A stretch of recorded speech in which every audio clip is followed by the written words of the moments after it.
चमचमाते सितारों की जादुई द। एक छोटे से गांव में परी नाम की एक नन्ही बच्ची रहती थी। परी का सबसे बड़ा सपना था आसमान के सितारों को छूना। वह हर रात आसमान में चमकते सितारों को देखती और सोचती कि आखिर ये सितारे इतने खूबसूरत कैसे होते हैं। एक रात जब परी अपनी खिड़की से बाहर झांक रही थी तो उसे एक चमकता हुआ तारा धरती पर गिरता हुआ दिखाई दिया। परी जल्दी से बाहर भागी और उस तारे को ढूंढने लगी। थोड़ी देर बाद उसे एक छोटा सा तारा मिला जो उसकी हथेली में समा गया। तारे ने अपना नाम टिंकू बताया और कहा कि वो परी की मदद करने आया है। टिंकू ने परी को एक जादुई मंत्र सिखाया जिससे परी आसमान में उड़ सकती थी। दोनों ने मंत्र बोला और देखते ही देखते परी और टिंकू आसमान में उड़ने लगे। आसमान में पहुंचते ही परी की आंखों के सामने एक अद्भुत नजारा था, सितारों की जादुई दुनिया जहां हर तारा चमकता था और अपने रंग में चमचमाता था। इस जादुई दुनिया में हर तारे की अपनी कहानी थी।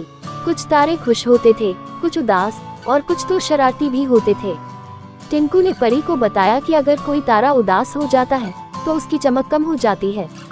परी ने सोचा कि वह इन तारों की मदद करेगी और उन्हें खुश करेगी।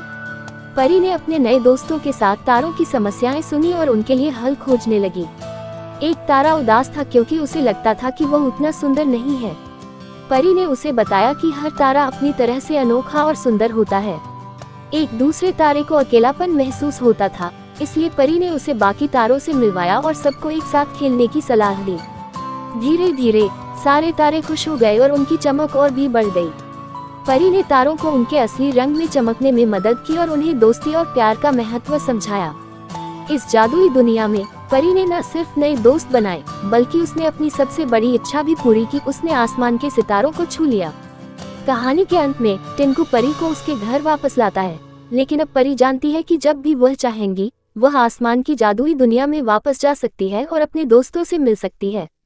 ये कहानी बच्चों को सिखाती है कि दूसरों की मदद करने से हम खुद को भी खुश कर सकते हैं। साथ ही ये बताती है कि सच्ची सुंदरता और खुशी हमारे दिलों से आती है, न कि हमारी बाहरी चमक से।